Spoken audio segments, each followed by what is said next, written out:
1 Roi chapitre 18, verset 25 jusqu'au verset 40. C'est un peu long, mais je vais faire ce qu'on appelle la lecture kangourou. Je vais sauter, lire ce qui va nous intéresser beaucoup plus ce matin. Alors ici, au verset 25, je commence plutôt au verset 24. Ici, on nous parle du prophète Élie. Il dit, au verset 24, il dit, il est écrit, puis invoquez le nom de votre Dieu, et moi j'invoquerai le nom de l'Éternel. Le Dieu qui répondra par le feu, c'est celui-là qui sera Dieu. Et tout le peuple répondit en disant, c'est bien. Élie dit au prophète de Baal, choisissez pour vous des taureaux, préparez-les, car vous êtes plus nombreux, et invoquez le nom de votre Dieu. Alors je saute au verset 27, juste pour aller à ce qui est essentiel. À midi, Élie se moqua d'eux, et il dit, criez à haute voix, puisque il est Dieu. Il pense à quelque chose, ou il est occupé, ou il est en voyage, peut-être qu'il dort. Et il criait à haute voix. Et il se fit, selon leur coutume, des incisions avec des épées et des lances, jusqu'à ce que le sang coula. Alors ici, au verset 38, « Et le feu de l'Éternel tomba, et il consuma l'holocauste, le bois, les pierres et la terre, et il absorba l'eau qui était dans le fossé. » Amen. Juste là, on va s'arrêter là. Le reste, vous pouvez lire à la maison. Comme je vous ai dit que c'est long, on va vraiment aller à l'essentiel. On parle ici d'Élie, le prophète. Et on parle des prophètes des Baal. Donc nous avons le prophète de l'Éternel et les prophètes de Baal. Donc ça veut tout simplement dire que chacun avait son Dieu. Élie avait son Dieu qu'on appelle Éternel, et les prophètes de Baal avaient leur Dieu. Alors juste dans ce verset bien-aimé dans le Seigneur, nous comprenons nous sommes dans une vie spirituelle. Nous sommes dans la spiritualité. Et lorsque nous parlons de la vie spirituelle, vous comprenez, la Bible parle du combat spirituel. Lorsqu'on parle du combat spirituel, il ne s'agit pas seulement d'un ministère qu'on appelle ce combat spirituel. Le combat spirituel, c'est une réalité dans la Bible. Il ne s'agit pas d'un concept d'un ministère ou d'une église en particulier. Le combat spirituel, c'est le combat de tout chrétien authentique. Doit se lancer dans ce combat qu'on appelle spirituel. Alors ce matin, j'aimerais parler de la vie, je dis la vraie spiritualité. La vraie spiritualité. Lorsque nous parlons de la vraie spiritualité, ça veut dire aussi qu'il y a des fausses spiritualités. Ça veut dire qu'il y a une fausse spiritualité aussi. Et qu'est-ce qu'une spiritualité, bien-aimée dans le Seigneur? Une spiritualité, c'est une relation, je vais le définir de façon générale, sans entrer juste dans la Bible. On va revenir dans la Bible. La spiritualité, parce qu'elle n'est pas seulement chrétienne, elle n'est pas seulement biblique. C'est tout ce qui est le monde des esprits. Il n'y a pas seulement que les chrétiens. Donc la spiritualité, c'est une relation qu'on a, qu'un être humain a avec soit un Dieu, soit un être supérieur, une autorité supérieure. C'est ça la spiritualité. Cette relation que j'ai avec Dieu, pour moi le chrétien, c'est la spiritualité. Cette relation qu'une personne a avec son Allah, c'est une spiritualité. Cette relation que quelqu'un a avec Satan, c'est une spiritualité. Mais ce matin, nous voulons parler de la vraie spiritualité. Quelqu'un peut dire amen. Et comme je viens de le dire, la spiritualité, c'est notre relation avec l'être supérieur, un être plus grand que nous. Dans notre contexte à nous, l'être plus grand que nous, c'est Dieu, le Père, le Créateur de toutes choses. Et la spiritualité, c'est aussi cette expérience que nous avons avec cet être supérieur. Alors, le texte que nous venons de voir ici de Élie,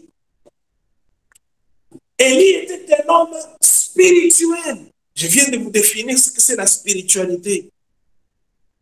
Donc, Élie était en communion, en contact avec l'Éternel, le Dieu, le Créateur. Il adorait celui-là, il invoquait celui-là. Mais en même temps, nous venons de voir les prophètes de Baal qui avaient aussi leur Dieu, n'est-ce pas? On vient de les lire. Alors, lorsqu'on voulait mettre de l'ordre en Israël, Élie a appelé les prophètes de Baal pour montrer qui était Dieu. Est-ce que c'était leur Dieu ou c'était le Dieu qu'on appelle l'Éternel? C'était le Dieu d'Élie. Alors, il fallait faire une démonstration. Il leur a dit, ok, nous allons bâtir l'autel, nous allons mettre l'holocauste sur l'autel et nous allons faire toutes sortes de choses. Nous allons invoquer, chacun va entrer en communion avec son Dieu, son être supérieur. On verra aujourd'hui qui est Dieu, qui peut répondre par le feu. Alors allez-y, il leur a laissé le temps, allez-y. Les prophètes de Baal se sont lancés pour montrer à la face du monde, du moins l'Israël en ce moment, la puissance de leur Dieu, l'existence de leur Dieu. Et pourtant, il agissait. Et pourtant, les prophètes servaient ce Dieu-là. Et pourtant, il invoquait ce Dieu-là. Mais ce jour-là, curieusement, les prophètes ont invoqué leur Dieu. Leur Dieu n'a pas répondu. Élie leur disait, peut-être qu'il a voyagé. Appelez-le encore. Peut-être qu'il va revenir. Ou il est occupé avec les problèmes de sa famille, il est dépassé aussi. Alors évoquez-le, peut-être qu'il va, il va se réveiller, il est distrait, il va revenir. Ou peut-être il dort. Le fait que vous allez crier fort, il va entendre vos bruits. Vos bruits, plutôt, il viendra. Mais ce que nous constatons dans la Bible, bien aimé dans le Seigneur, c'est que les prophètes ont invoqué leur Dieu et leur Dieu n'a pas répondu. Alors est venu le tour d'Élie le prophète. Il a fait la même chose. Il a même demandé qu'on verse de l'eau sur l'holocauste, sur l'autel. Mais parce que Dieu n'a pas peur de l'eau.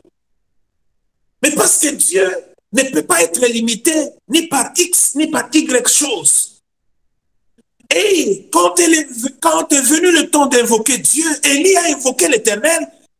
L'Éternel a descendu le feu. Le feu a consumé l'holocauste qui était sur l'autel.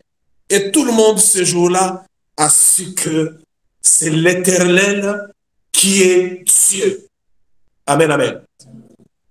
Il y a plusieurs êtres qui s'appellent des êtres supérieurs, qui sont invoqués, qui sont adorés. Papa Pasteur Christophe nous a parlé la dernière fois de la lumière. Et parmi les explications, dans les explications qu'il nous donnait, nous a parlé du soleil. Le soleil, à un certain moment, a été célébré, adoré. C'était un dieu. Vous allez chez les Grecs et d'autres peuples de l'époque, adorer Dieu. Le Dieu qu'on appelle le Dieu soleil, parce que le soleil pourvoyait à leurs besoins. Le soleil donnait la vie. Le soleil donnait la lumière. Le soleil faisait croître les plantes, les semences, et faisait beaucoup de choses. Donc pour eux, c'était un Dieu qu'il fallait adorer, célébrer, vénérer. Une spiritualité. La personne qui pratique la franc-maçonnerie, la rose croix, les forces occultes, qui est en communion dans l'occultisme, engagée dans l'occultisme, c'est une personne spirituelle. aussi. Est-ce que vous êtes là? La personne qui pratique la sorcellerie, la magie, est engagée dans ces pratiques.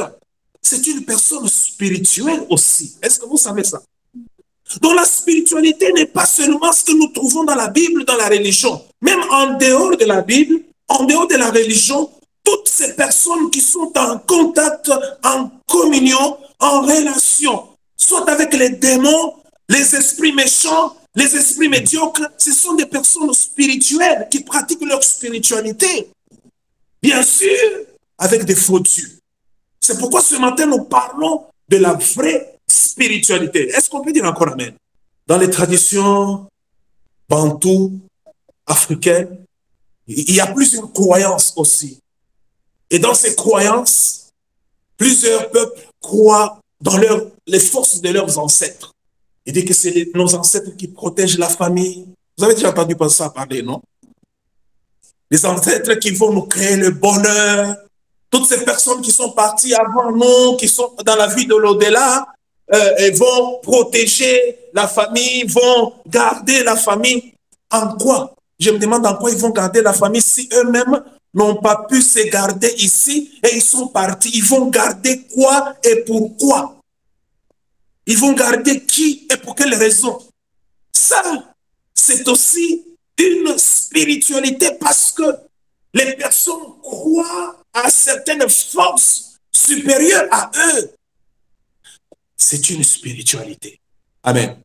Alors ce matin, bien-aimés dans le Seigneur veut que nous soyons dans la vraie spiritualité, que nous soyons en contact, communion personnelle avec lui, en dehors de Christ, en dehors du Dieu créateur. Bien-aimés dans le Seigneur, je me permets de vous dire que les autres choses sont des spiritualités qui ne sont pas propres, qui ne sont pas vraies. Nous pouvons le voir ici avec les prophètes de Baal. Ils ont invoqué leur Dieu qui agissait, leur Dieu qui répondait, leur Dieu qui leur faisait des miracles. Mais ce jour-là, ce Dieu n'a pas pu répondre.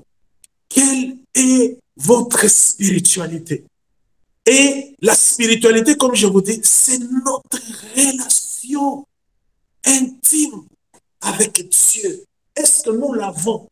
À la place d'être spirituel, comme nous l'avons dit ces derniers temps, nous sommes religieux. Et il y a la différence entre le fait d'être spirituel et d'être religieux. La spiritualité nous amène à la vie intérieure, à notre vie intérieure, notre relation intérieure avec Dieu.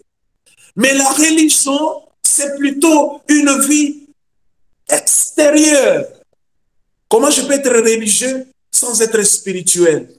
Je vais à l'église, je chante à l'église, je suis diacre, je suis prophète, je suis pasteur, mais en réalité, je suis là par la forme, ma présence, dans ce que les gens me voient. Mais la relation profonde avec Dieu n'est pas là. Est-ce que je suis religieux? Le religieux, qu'est-ce qu'il fait? Il respecte les traditions. Il respecte les dogmes. Il respecte les rituels. Il respecte les rituels. Non, nous, dans notre église, nous faisons ça. Non, nous, dans notre église, notre communauté, nous devons faire ça. Non, nous, dans notre église, nous allons à l'église chaque dimanche. Oui, on peut aller à l'église chaque dimanche. On peut apporter sa Bible chaque dimanche. On peut respecter toutes ces traditions, ces routines, ces rituels, mais sans être en communion parfaite avec Dieu. Amen, amen. Sans être en relation parfaite avec Dieu. C'est cette relation parfaite avec Dieu que nous appelons la vraie spiritualité. Voyons voir un peu qui étaient les pharisiens. Marc chapitre 7. Encore là, je vais lire, sauter, aller à l'essentiel. C'est un peu long. 7 à 12, mais je vais vraiment aller à l'essentiel. Les pharisiens et quelques scribes venus de Jérusalem s'assemblèrent auprès de Jésus. Écoutez-moi. Ils virent quelques-unes de ses disciples prendre leur repas avec des mains impures, c'est-à-dire non lavées. Or, les pharisiens et tous les juifs ne mangent pas sans s'être lavés soigneusement les mains, conformément à la tradition des anciens. Et quand ils reviennent de la place publique, ils ne mangent qu'après s'être purifiés. Ils ont encore beaucoup d'observances traditionnelles, comme le lavage des coupes, des cruches, des vases d'airain. Je saute jusqu'au verset 6, je vais au verset 6 plutôt. Jésus leur dit, écoutez ce que Jésus leur dit, pourtant ils sont en train de respecter, de mettre de l'ordre, de garder la propreté, de garder les choses au soin. Ils respectent vraiment des traditions. Mais au verset 6, Jésus leur dit, hypocrite. Come on, Jesus. Comment tu peux commencer comme ça? Là, les gens sont en train de faire des choses propres, de garder des choses propres. Mais Jésus vient avec des mots durs. Il dit hypocrite. Esaïe a bien prophétisé sur vous. Ainsi, il est écrit, ce peuple, mon nom des lèvres, mais son cœur est loin de moi. Je vais au verset 8. Vous abandonnez le commandement de Dieu et vous observez quoi? La tradition des hommes. Vous abandonnez le commandement de Dieu et vous observez la tradition des hommes. Il leur dit, vous anéantissez fort bien le commandement de Dieu pour garder quoi? Votre tradition. Car Moïse a dit, honore ton père et ta mère, et que celui qui maudira son père ou sa mère sera puni de mort. Mais vous, vous dites, si un homme dit à son père ou à sa mère, ce dont j'aurais pu t'assister est corban, c'est-à-dire une offrande de Dieu, vous ne laisserez plus rien faire pour son père ou pour sa mère. Amen. Alors, on va juste arrêter là, je vais revenir sur ça. Alors, ici, nous pouvons voir le religieux et l'homme spirituel. Les pharisiens, dans ce texte que nous venons de lire, étaient beaucoup dans une démarche de respecter des traditions, plutôt que de mettre en pratique les commandements de Dieu. Ce sont les commandements de Dieu qui nous mettent en relation avec Dieu, qui nous mettent en communion avec Dieu, qui gardent même cette relation avec Dieu intacte. Mais les pharisiens étaient dans le respect des traditions. Nous faisons ceci, nous ne faisons pas cela. Nous lavons les mains. Pour eux, laver les mains, purifier les assiettes, nettoyer les assiettes était plus important que le commandement de Dieu. Bien-aimés dans le Seigneur, c'est là où nous sommes rendus aujourd'hui.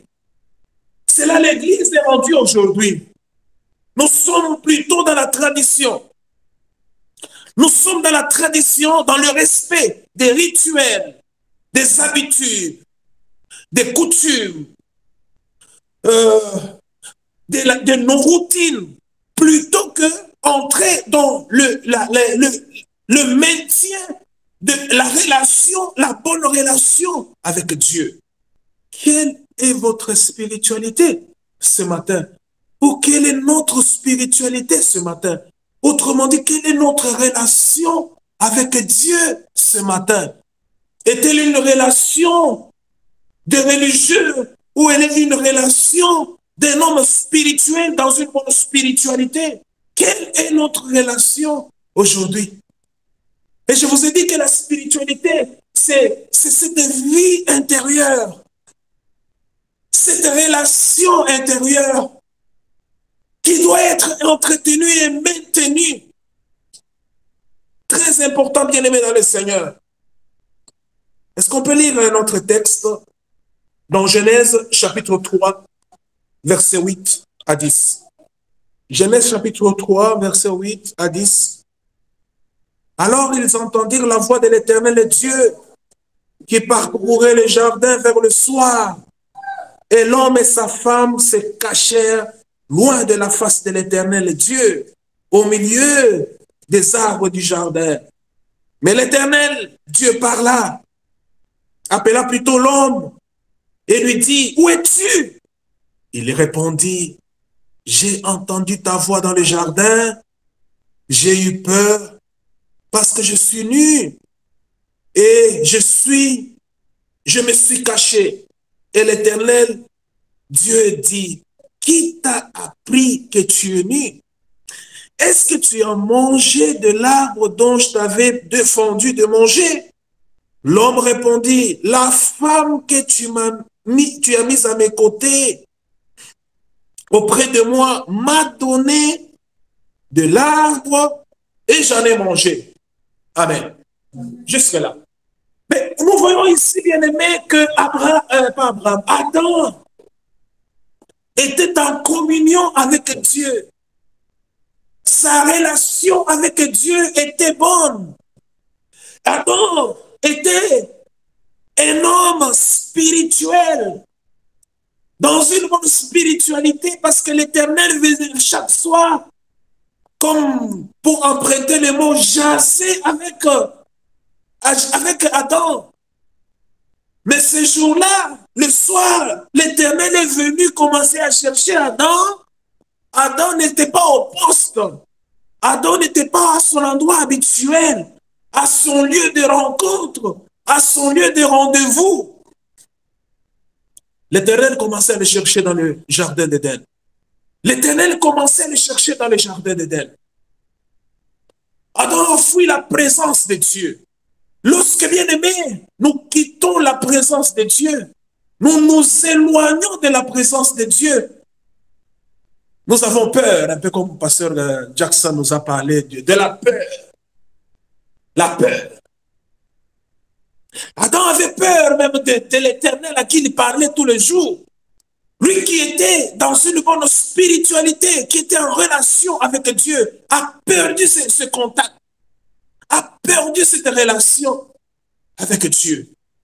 Notre vie intérieure, notre relation intérieure. Donc, bien aimé dans le Seigneur, ça ne sert à rien qu'on fasse des choses pour plaire à quiconque ou à X, Y personne.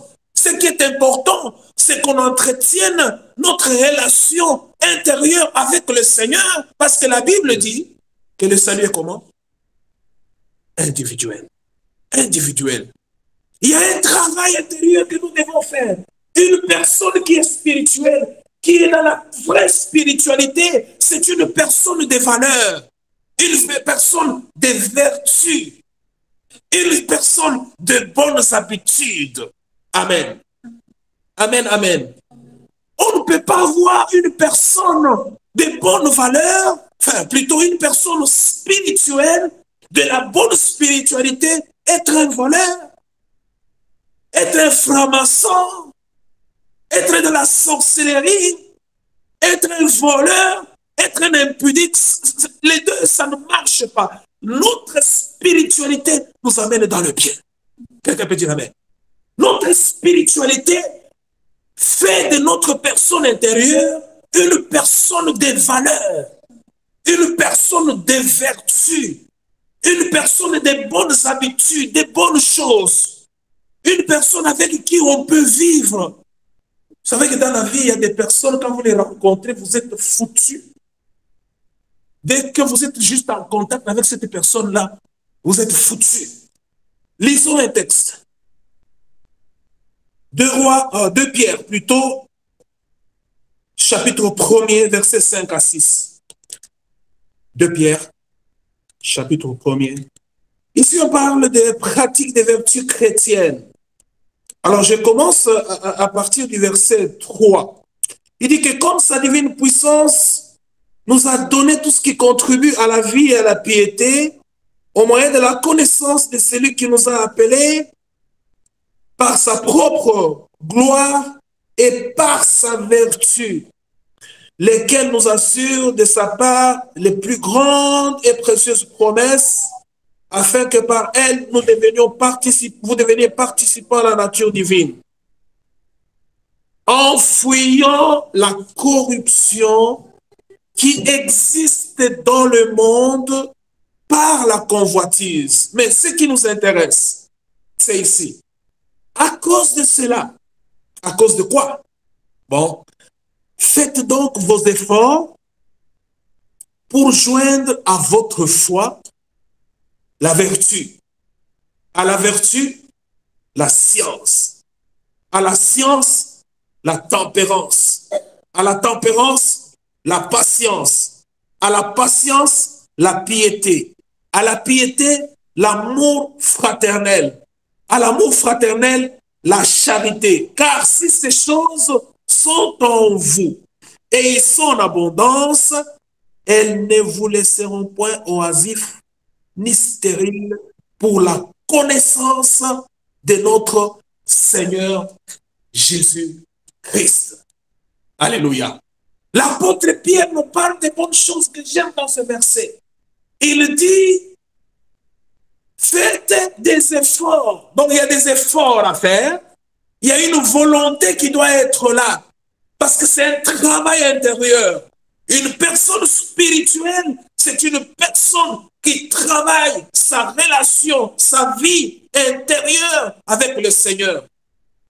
Mais le Seigneur, il est où? Il dit, à cause de cela, ajoutez à votre foi. Donc, le tout commence avec la foi. Lorsqu'on est dans la bonne spiritualité, on a la foi, on croit au Seigneur. On donne sa vie au Seigneur. On marche avec le Seigneur. On est engagé avec le Seigneur. On croit, on reste là. La foi, ce n'est pas quelque chose que vous pouvez accepter de perdre, que nous pouvons accepter de perdre. Il y a des gens qui ont accepté de mourir, mais de garder la foi. Vrai ou faux? Les apôtres dont il est question, bien aimés dans le Seigneur, l'histoire est connue. La plupart d'entre eux ne sont pas morts dans un hôpital général à Ottawa, dans une clinique climatisée quelque part. Ils sont morts par persécution. Les Pierre, les Jean et les autres sont morts d'une mort atroce. Mais peu importe les difficultés dans lesquelles ils se sont retrouvés, ils n'ont pas abandonné la foi. Ils ont gardé la foi. Une personne spirituelle, de la bonne spiritualité, ne peut pas abandonner la foi. Quelqu'un peut dire amen. Or, la foi est une ferme assurance. Amen, amen. La foi est une ferme assurance. Des fois, il y a des choses que nous ne pouvons pas expliquer, mais parce que nous croyons. Nous croyons dans cette parole. Nous avons cette assurance. Il a dit qu'il va revenir chercher son église quand on ne sait pas quel jour. Il nous a laissé comme ça. Il nous a pas donné le calendrier de son retour. Mais nous croyons. Amen, amen. Il va nous amener avec quels moyens? Bateau, avion, ça nous importe peu, mais nous croyons. Amen, amen. Ça va être un dimanche, un lundi, jeudi, vendredi, le matin, le soir, à midi. On s'en fout, on n'a pas le temps de chercher à quelle heure. Mais ce qui est important, c'est que nous croyons. Amen, amen. Cette croyance folle, nous restons fermes parce que nous croyons. Alors il dit que ajoutez à votre foi, est-ce que vous l'avez? Est-ce que vous l'avez? C'est tout doit commencer par la foi. Or, la foi vient de ce que l'on entend. Et ce qu'on entend, c'est quoi? C'est la parole de Dieu.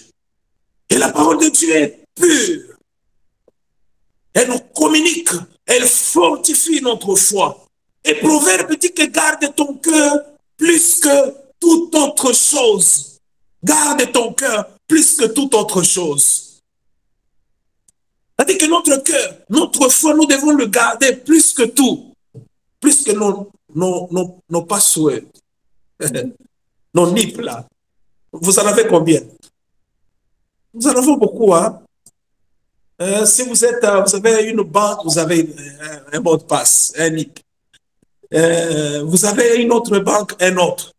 Vous avez un compte Gmail, WhatsApp, peu importe, mais peut-être pas WhatsApp. N'importe les comptes que nous avons là, c'est chaque chose avec un NIP. Vous avez un portail de, c'est pas moi, du travail ou il y a toujours un NIP, un mot de passe, password. On a toujours ça, à chaque chose.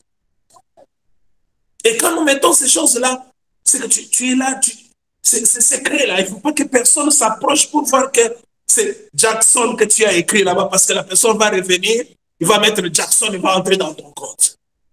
Amen, amen. Nous les cachons, nous les cachons. Mais la Bible dit que garde ton cœur plus que le NIP, plus que ton password. Garde ton cœur plus que toute autre chose. Garde ta foi plus que toute autre chose. Nous devons garder notre foi plus que toute autre chose. Alors, une personne spirituelle, c'est une personne qui a la foi en Christ. Parce que nous parlons de la bonne spiritualité. Alors, il dit que faites vos efforts pour joindre à la foi. Ajoutez quoi? La vertu. C'est quoi une vertu? Est-ce que vous avez une petite définition de ce que c'est la vertu? Vertu, petite définition ou synonyme des valeurs. La valeur des choses. Les bonnes manières, les bonnes habitudes. On peut juste chercher des synonymes comme ça. C'est des valeurs. Et il dit que ajouter à la vertu la science. Donc ici, on peut voir que parce que les gens prennent en opposition la foi et la science. Vous pensez que la science ne peut pas aller avec la foi. Non. La science s'ajoute sur la foi. On peut ajouter la science sur la foi. Est-ce que vous êtes là? Et la science, c'est quoi? C'est tout ce qui est science, c'est tout ce qui est des synonymes études, tout ce qui est études. On peut les ajouter sur la foi. Parce que des fois, j'entends toujours des commentaires de gens qui opposent la foi quand on parle de la théologie, quand on cite seulement théologie, on dit qu'on ne peut pas aller étudier Dieu. Parce que tu as la foi avec la théologie. La théologie, c'est la science qu'on peut ajouter. La théologie ne vient pas annuler la foi que j'ai. La théologie vient ajouter. C'est une science qui n'étudie pas Dieu. C'est plusieurs choses dans la théologie qui n'étudie pas Dieu. La théologie étudie aussi la Bible. Dans la théologie, il y a l'étude de la Bible. Dans la théologie, il y a beaucoup. Donc, on dit que ajoute à la foi les vertus, les valeurs. Parce qu'une personne de foi, une personne chrétienne, engagée, croyante, c'est une personne de valeurs. C'est pas une personne où on va trouver je vais peut-être pas le mot là que je veux dire, une personne sans valeur. C'est une personne, quand il ouvre la bouche, là, c'est des insanités, c'est du n'importe quoi qui sort de sa bouche. C'est une personne, quand vous le côtoyez, personne de foi qui croit en Christ, qui a la vraie spiritualité, c'est une personne qui dégage des valeurs, qui dégage de la moralité, des bonnes choses. Une personne avec qui passer à côté de lui, c'est du bien. Amen. Et ajouter à la foi la vertu. Ajouter la vertu, la science. À l'époque, là, on voyait, oh non, mais vous êtes pasteur, vous ne pouvez pas étudier parce que ce sont des choses du monde. Ajouter à la foi la science. L'instruction peut être ajoutée à la foi. Et ajouter à la science la tempérance. À la tempérance, la patience. Ajouter à la patience la piété. Ajouter à la piété l'amour fraternel. Ces choses bien aimées, c'est complète. Une personne spirituelle, c'est une personne qui aime. L'amour fraternel, c'est qui aime les autres. Pas égoïste. Pas tout ce qui est à lui. Tout ce qui est bien, c'est à lui. Il ne veut pas voir quelqu'un d'autre évoluer, avoir bien, faire bien. Donc, pour tout ce qui peut être bien, doit être à moi. Tout ce qui est mauvais, c'est aux autres. Non, ça, c'est pas spirituel, de la bonne spiritualité. Dès qu'il ajoute à cela l'amour fraternel, l'amour de l'autre. Amen. Oh non, moi, tout ce qui m'intéresse, moi, c'est ma famille. Hein? Et ma famille, là, c'est ma femme, mes enfants, ou mon mari et mes enfants, c'est tout. Le reste, là, je m'en fous. Amen. Notre amour fraternel n'est pas dans un petit cercle de ma femme, de mes enfants, et puis c'est tout. Non, non. L'amour fraternel n'a pas de limite. C'est l'amour fraternel. Faire à l'autre ce que l'on veut que l'on fasse pour moi. Nous sommes dans un cercle élargi. C'est aussi ça, la spiritualité, la bonne. Amen, amen. Amen, amen. Est-ce qu'il y a l'amour est-ce qu'il y a l'amour fraternel dans la sorcellerie? Dites-moi. Dans la sorcellerie, est-ce qu'il y a l'amour fraternel? Non, je parle de l'amour, je ne parle pas d'autre chose. Moi, je parle de l'amour fraternel. Non, je pas. Non, l'amour est absent dans la sorcellerie. Tout ce qu'il faut là, c'est autre chose à part l'amour fraternel. Ils peuvent être solidaires, ils vont chercher les s'aider pour faire du mal et tout ça. On ne peut pas appeler ça l'amour. L'amour, c'est le bien. L'amour, l'amour ne peut pas être dans le mal. L'amour est dans le bien. Alors, je vous ai dit que le sorcier, il est spirituel, mais de la mauvaise spiritualité parce qu'en lui, il ne peut pas y avoir l'amour. Il y a seulement la haine. Alors, de quelle spiritualité sommes-nous ce matin, bien-aimés dans le Seigneur? De quelle spiritualité sommes-nous ce matin? Nous sommes du côté de Baal ou nous sommes du côté d'Élie? Si nous sommes du côté d'Élie, c'est que nous avons la foi en Christ. Et si nous avons la foi en Christ, faites vos efforts. Ce n'est pas quelque chose comme ça automatique. C'est que nous devons nous battre pour nous garder dans l'amour fraternel, pour nous garder dans la patience. Pas toujours facile la patience. Hein? Il nous arrive de perdre patience. Il y a des événements, des situations qui peuvent arriver qui vous amènent vraiment à perdre patience. Mais la patience, c'est une vertu qui peut être ajoutée. Faites vos efforts. Ce n'est pas facile. C'est qu'il y a des efforts à faire, à fournir pour ajouter la patience à la foi, pour se garder dans la bonne spiritualité. Alléluia. Or, sans la foi, la Bible dit quoi? Sans la foi, personne ne verra Dieu. Sans la foi, personne ne verra le Seigneur. Mais comme nous venons de le voir, la foi n'est pas seule. Il y a une combinaison de choses que nous devons garder pour que notre vie intérieure, notre relation intérieure soit bonne aux yeux de l'Éternel. C'est qu'il y a des efforts à faire. La vraie spiritualité, c'est celle où nous sommes engagés avec le Seigneur et le Seigneur seul. Nous ne mettons pas d'autres choses dans notre relation avec le Seigneur. Et c'est ça que Dieu veut. Sans la foi, impossible de voir le Seigneur. Vous allez le voir comme ça. Comment? Parce que c'est même cette foi qui est nos yeux pour le voir. Vous n'avez pas la foi, vous n'avez pas les yeux pour le voir. Autrement, ce que ça veut dire.